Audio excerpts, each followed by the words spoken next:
dig a well in the low spot. So we're coming to the lowest part of the land. This is where, if you look now you can see how these were rice fields because they're tiered. So it's coming down. We're going down to the lowest point, and I think Timeo was the one that defined where the well should be, where it should be dug. Manang, makaage. See, look, now we've come down yet another tier again, and I think we came the hard way.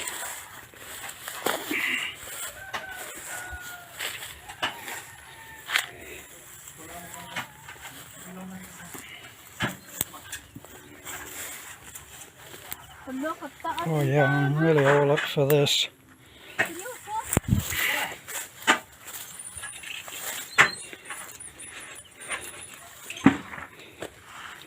It's hard. You can go there.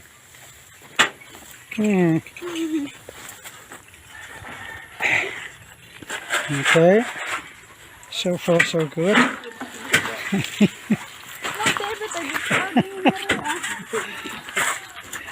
Okay. Hey.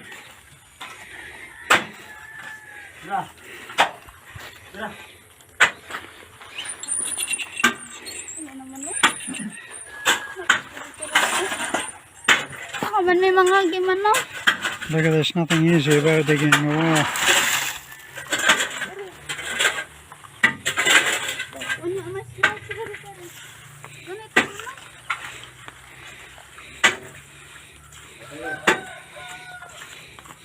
Thank you, Rado. Oh. Yeah, I like this. Now, okay. Well, that's the biggest success of the day, was I didn't fall down the well.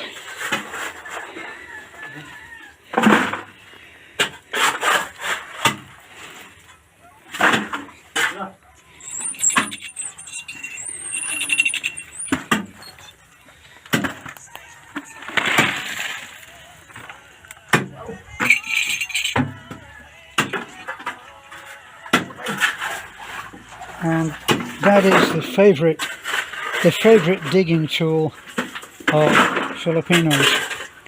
I call it the spike. I don't know what they call it. They're working bare feet. I know that I would be, if I was doing that, I would be at best standing on bloody stumps.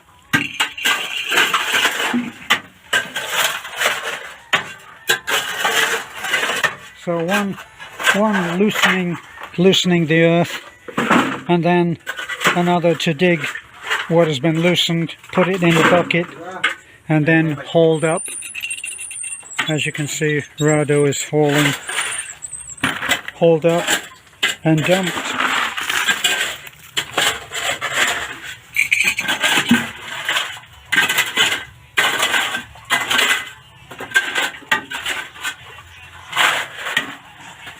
Oh boy, at least we haven't struck some huge boulders, which we did the last time that we were digging wells.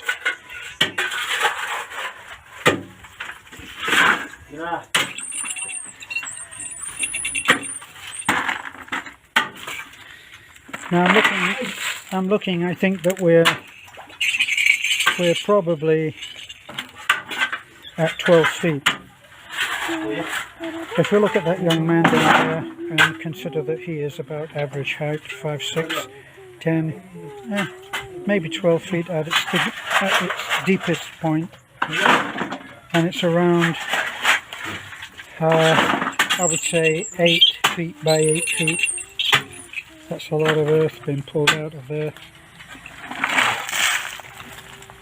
So we've actually had the chainsaw people in, the chainsaw team have come in and they've stripped down a lot of this. It was just a maze of trees that had grown wild.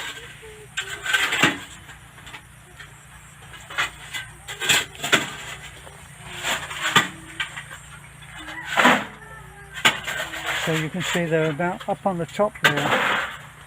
You can see a little tiny bit of roof. And if you look really hard, probably you guys there are looking at this on a laptop, at worst a laptop, and probably maybe even a large screen TV. I'm looking at it on my phone, but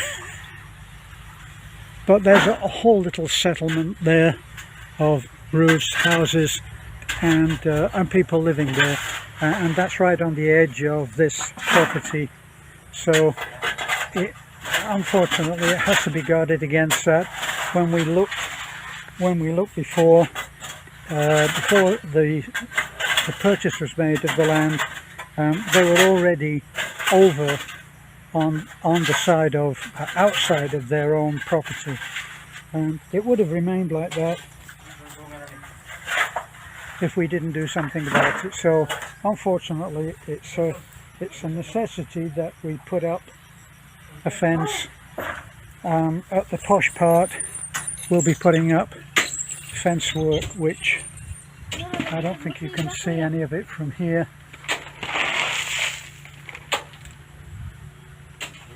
But the fence will go, and it'll give way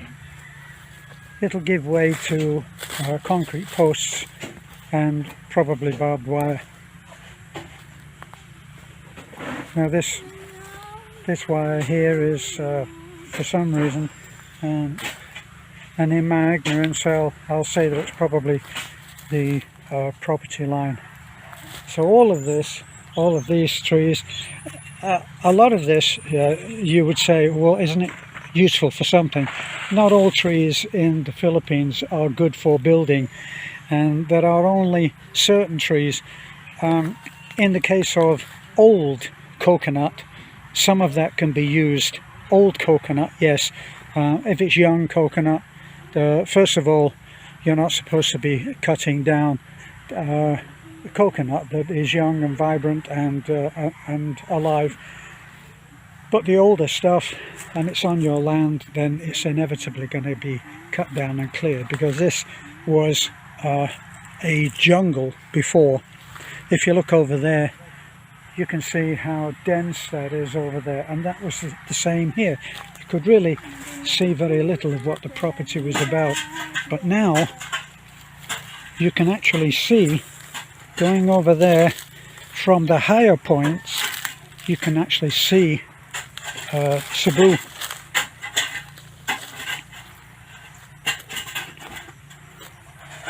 You can see the coast over there where it dips.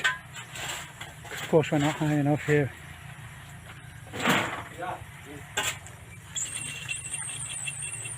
So lots of exciting things going on, and we've seen enough for here.